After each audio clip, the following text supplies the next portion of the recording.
ধন্যবাদ মিডিয়া বন্ধুদেরকে। গতকালের আমাদের পার্টির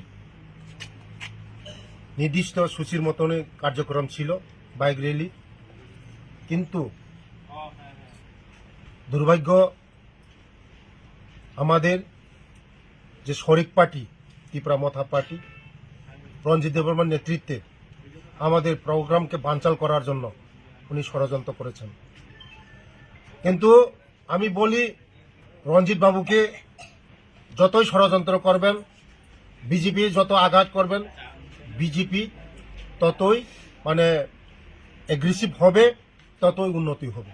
বিজেপিকে রোখার জন্য এই বিজেপি পার্টি পৃথিবীর শ্রেষ্ঠ পার্টি, কারো ক্ষমতা নেই বিজেপিকে রোখার জন্য। যত বিজেপিকে রুখবেন ততই পার্টি এগ্রেসিভ হবে, ততই পার্টি উন্নতি হবে। আপনি মনে করছেন রামচন্দ্রঘাট আপনার বাপের সম্পত্তি, আপনার বাপের সম্পত্তি না রামচন্দ্রঘাট। আমি আপনাদের মাধ্যমে বলি, আপনি সাবধান হন।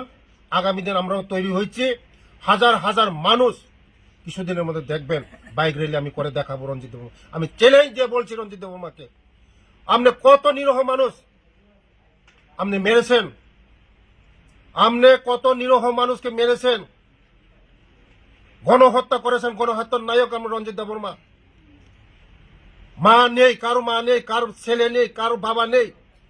কল্যাণপুর গণহত্যা করেছেন, বড়লুঙ্গা গণহত্যা করেছেন, মরসরে গণহত্যা করেছেন।